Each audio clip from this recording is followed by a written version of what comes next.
মৰমৰ ছাত্ৰ ছাত্ৰীসকল,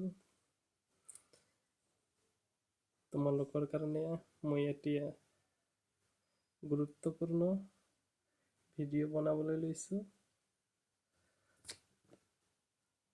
সমাজ বিজ্ঞান তৃতীয় খণ্ড ৰাজনীতি আৰু অৰ্থনীতি বিজ্ঞান নৱমমান শ্ৰেণীৰ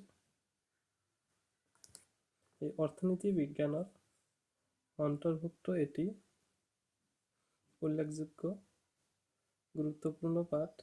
অৰ্থনীতিৰ মৌলিক বিষয়সমূহ তাৰ অনুশীলনীৰ প্ৰশ্ন যিবোৰ আছে তাক লৈ মই আজি আলোচনা কৰিম এইখন ভিডিঅ'ত। ইতিমধ্যে বহুত প্ৰশ্ন মই আপলোড কৰিছোঁ, গতিকে আজি দুটামান প্ৰশ্ন আপলোড কৰিবলৈ লওঁ। চমু উত্তৰৰ প্ৰশ্ন যে আছে 1ৰ পৰা 5 লৈকে ইতিমধ্যে তোমালোকক এটি ভিডিঅ'ত দিয়া হৈছে। আজি 7 আৰু 8 এই দুটা প্ৰশ্নক লৈ আলোচনা কৰিম।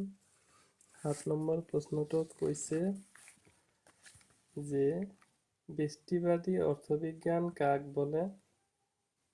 তোমালোকে লিখি দিবা, যি অৰ্থনীতিয়ে ব্যক্তি বা ব্যক্তিগত প্ৰতিষ্ঠানৰ অৰ্থনৈতিক আচৰণসমূহ গাইগুটীয়াকৈ আলোচনা কৰে তাকে ব্যষ্টিবাদী অৰ্থবিজ্ঞান বা মাইক্ৰ' ইকনমিক্স বোলে।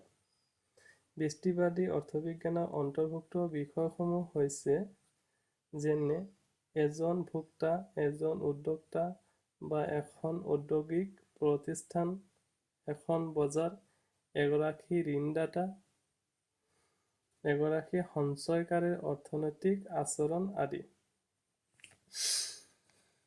8 নম্বৰ প্ৰশ্নটোত কৈছে সমষ্টিবাদী অৰ্থবিজ্ঞান কাক বোলে? উত্তৰ হ'ব, যি অৰ্থনীতিয়ে কোনো এখন দেশৰ অৰ্থনীতিৰ সামগ্ৰিক আচৰণ অৰ্থাৎ সেইখন দেশৰ সকলোবোৰ ভোক্তা উপভোক্তাৰ আচৰণ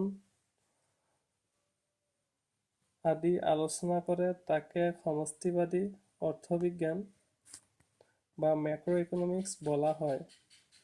এতেকে সমষ্টিবাদী অৰ্থনীতিৰ অন্তৰ্ভুক্ত বিষয়সমূহ হৈছে কোনো দেশ এখনৰ জনসংখ্যা, নিয়োগ, ঔদ্যোগিকৰণ, কৃষি ইত্যাদিৰ এক সামূহিক অধ্যয়ন। মৰমৰ ছাত্ৰ ছাত্ৰীসকল, এই দুটা প্ৰশ্ন তোমালোকে মুখস্থ কৰিবা। পিছত প্ৰশ্নবোৰক লৈ মই বিতংভাৱে আলোচনা কৰি বুজাই দিম। ইয়াত অকল তোমালোকে মুখস্থ কৰাৰ কাৰণে সাজু থাকা। ধন্যবাদ।